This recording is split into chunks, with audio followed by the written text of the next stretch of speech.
By now, you've probably seen the headlines. There is all this talk about a 50-50 chance of a recession this year, but regardless of whether you've seen the headlines or not, you've definitely seen your grocery bills lately. So today, I am sharing meals that can give us some hope and really stretch a grocery budget. Keep your family fed well, help you get the most out of every dollar and the most out of every bite. The meals that I'll be sharing today are both nutritious and delicious.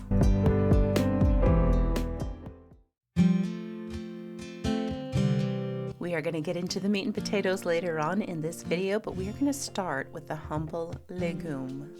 If you're on a tight budget and you think beans are boring, I'm about to change mine. The first dish in our lineup is lentil soup. So basically like a dal. This lentil soup is one of the cheapest, most filling meals you can make. And when you make it as a dal, it's really delicious. You're not just working with lentils.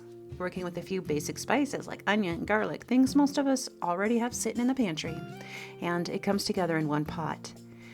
It makes a big batch or a small batch, but it's the kind of meal you can eat for a couple of days or even freeze later if you want to. And if you pair it with something simple like flatbread, it stretches even further. Now there's a little trick that I like to do with these. If you accidentally get this dish too thick, you can always add some broth or some water. But if you want to turn it into something completely different, you can just strain off the rest of the liquid or any additional liquid, add some beaten eggs, and fry these as patties and dip them into pretty much any kind of sauce you want. Since we are talking about stretching our food and making it last, I want to take a brief break and tell you about something I just found that has been helping me extend the life of the food I've already purchased.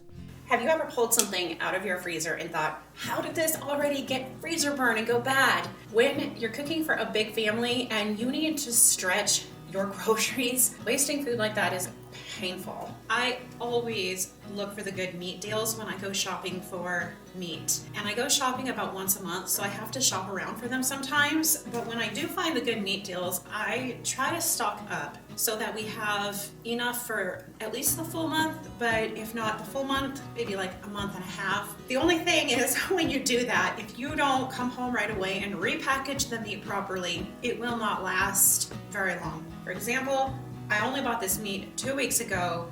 I put it in the freezer because I didn't have time to package it properly when I got home, and I actually didn't want to take the time to put it in like freezer paper, which I could have done, but I didn't have the time when I got home, so I just plopped it in the freezer and it's already getting freezer burn. Now, my preferred way to save meats, especially meats, is not with freezer paper because it does not last as long as it does if it's vacuum sealed. Freezer paper does okay, not as well as vacuum sealing in my experience. So recently I just got a new vacuum sealer. I've had experience with vacuum sealers in times past. I think I've had experiences with 2 different vacuum sealers that were this kind of design where they freeze things in the bag, and I didn't like them because, blame it on my ADHD, I don't know what it was, but something about running them, and I always did it wrong. I would always do it wrong. I wouldn't hold it down long enough, or I wouldn't close it properly, and it seemed like it was usually user error on my part as to why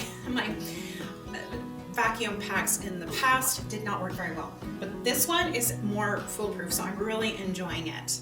What makes this one different, this vacuum pack, is that it's fully automatic. So that leaves less room for me to mess things up as I'm doing this. Most vacuum sealers I've used in the past, they feel a little bit like a wrestling match or something. You're kind of pushing the lid down, holding it, hoping it seals just the right way, and you gotta like twist your face just right, but this one is completely hands-free.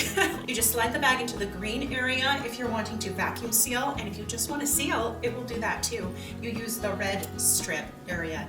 No pressing, no holding, you literally just insert the bag and wait a few seconds, and it's done. And if you want to seal something quickly like a snack or potato chips or something like that, or leftovers, you can place the bag in the red sealing area and use that side. But another thing that I love about this is the auto-locking lid.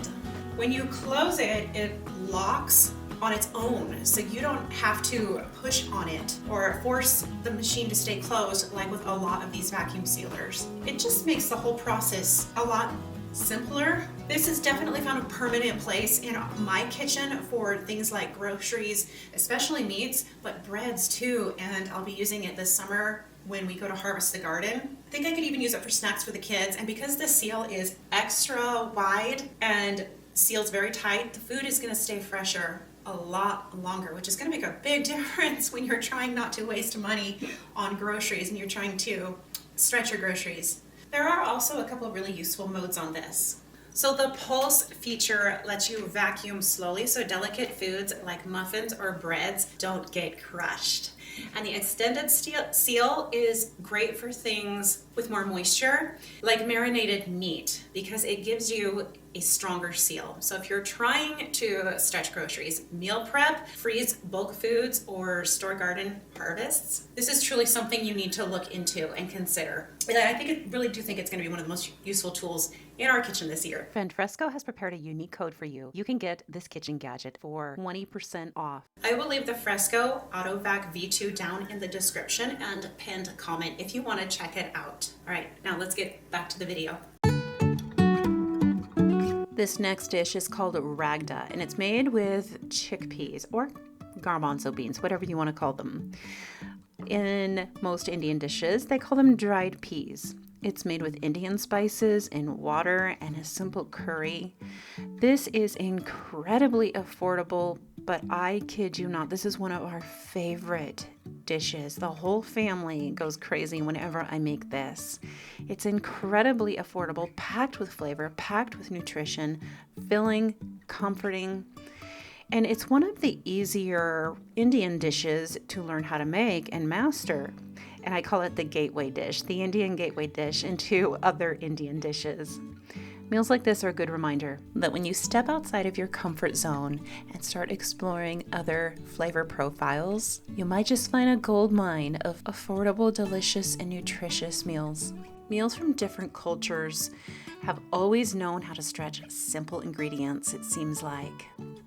This next one I always pronounced wrong. My kids' friends laugh at me because I always say it wrong. Naan bread or naan bread. But instead of buying it, you guys, it is just too easy to make and it's so delicious. You can get bread dough from the store or you can make your own bread dough and just simply roll out the dough and put it in a pan to fry, and you cook it on kind of like a medium-high heat and it puffs up. It cooks really quickly. You don't need the oven. It turns a simple bread into something wonderful, especially if you melt some butter, mince some garlic, and put that in with it and brush it with that.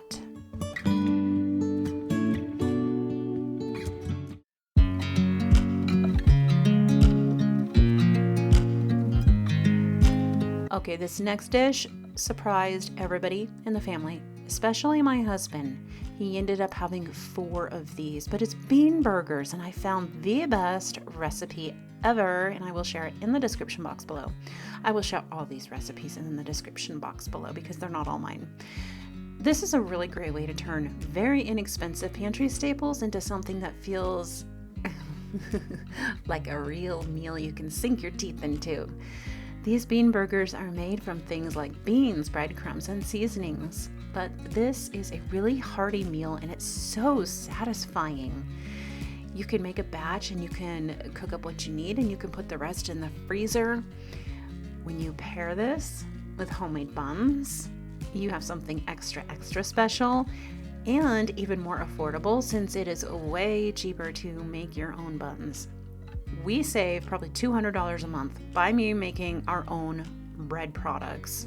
If you would like to know more about how to make your own sourdough breads, I do have a course on Patreon. You can subscribe for just $5 a month. But one thing I do want to tell you is that I just started a gluten-free collection on there too. Gluten-free sourdough. It's wonderful.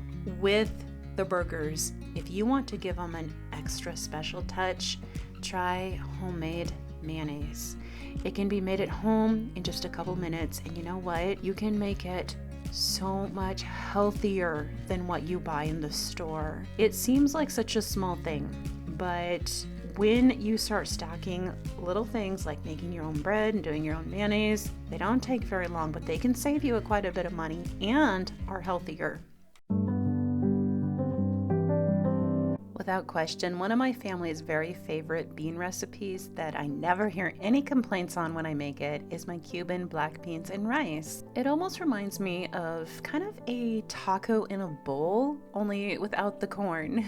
It's wonderful with a little chimichurri sauce drizzled on top. It seems like no matter how much of this I make, I can never make enough. It's always one of the fastest disappearing soups in our home. This is one of my recipes and it is on my website.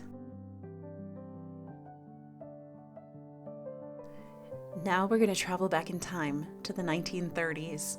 Navy beans and ham. This next recipe comes straight out of my 1930s cookbook, and it really shows how people used to cook when money was tight. We all know money was tight in the 1930s. Simple ingredients, nothing wasted, and everything designed to feed a family well. For this dish, it's just beans, a bit of ham for flavor. You could do a ham hock, and thyme. I like to use the Instant Pot to speed things up. This is such a rich and filling and delicious soup. I like to add a potato to mine just to give it a little more, interest. But honestly, these older recipes, they have a lot to teach us about stretching food.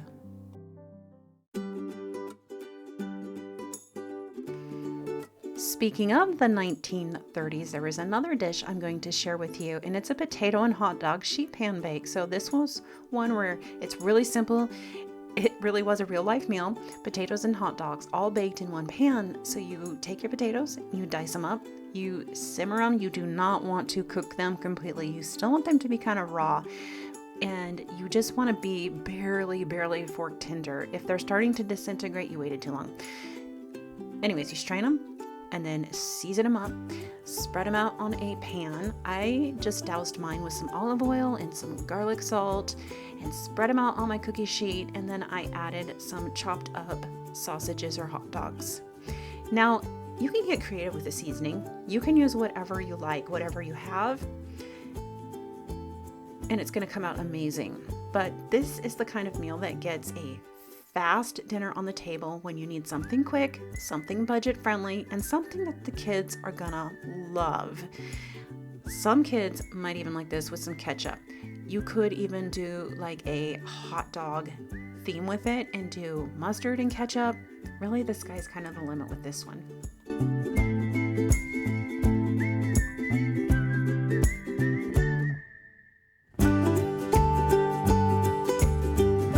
Speaking of potatoes, let's get into the meat and potatoes of this video. Roast chicken plus a gravy base. So what you want to do is you want to start with getting your chicken, however many you have, and you want to roast them. And from this, you're not going to just have roast chicken. You're not going to just get one meal. You're going to build a base for several meals. So you've got the meat, you've got the juices, you've got the bones, and we're going to use all of this up. We're going to take all of the bones and we're going to put them in a big pot with some vegetables and some vegetable peels, and we're going to simmer that down for a couple days. I like to simmer mine, refrigerate it, chill it, then simmer it down again on the second day. And then I will strain it and start using it for my soups. It makes the most delicious soup base. So from that base, we're gonna make a big pot of thick gravy-like chicken soup.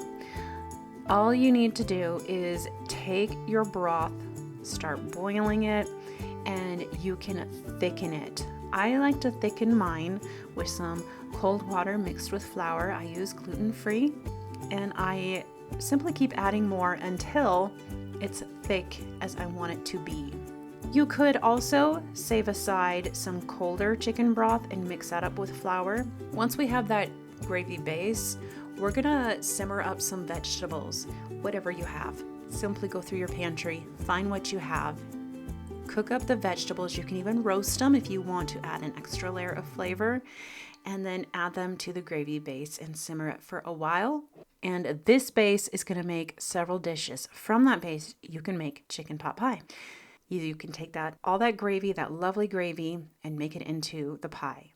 Or you can take that same chicken gravy base and you can make chicken and dumplings, which is basically just where you cook the gravy and you add some biscuits to the top.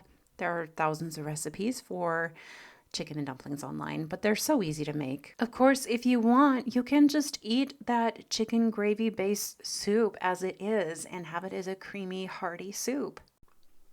Now this next one is a little different, but it fits right in with everything we're talking about because let's be honest, we all love beef. Roasts, hamburgers, steaks, but beef prices, right now, they're just through the roof. So instead of cutting it out completely, one thing that we do is we will look for it on sale and buy up as much as we can at a time and then stretch it. So a lot of times I'll look for a medium quality roast, nothing too fancy, and I'll make it stretch as far as possible. One of the best ways to do that is, of course, in stews and slow cooked meals. If you're working with a tougher cut, you can sear it on all sides, let it cook on low and slow with some broth, and it turns into something tender and flavorful. We do this a lot with things like Irish stew, but one of our very top favorites is Julia Child's beef bourguignon and beef à la Flamande. I think I said that right. This is a simple traditional dish and it's made by simmering beef with onions and beer. And that's really it. But the flavor you get from these few ingredients is incredible. I do have another video that I will link to where I talk about this recipe a little more. But the onions get cooked down, they kind of get melted, and the meat gets so juicy and tender. The broth becomes rich and deep. This is the kind of meal that feels comforting and filling. It's perfect for spring, but it's using a more affordable cut of meat. And because it is a stew, it naturally stretches. You can add more onions if you want, or other vegetables. You can serve it with bread or make it go even further. We like to do it a couple different ways. Sometimes we'll serve it up like an au jus with the meat in the bread and we dip it in the juice. And then sometimes we'll serve it over pasta with some cheese. And that's really the idea with all of this. You don't have to give up your favorite foods your family loves. You just have to be a little more creative. Last but not least, soups. There are so many wonderful soups to make, and there's quite a few viral runs right now. One of them is cowboy soup. It is, in my opinion, better than chili. If you need some more soup ideas though, I did several that are kind of going viral right now and they are in this video, so watch that next.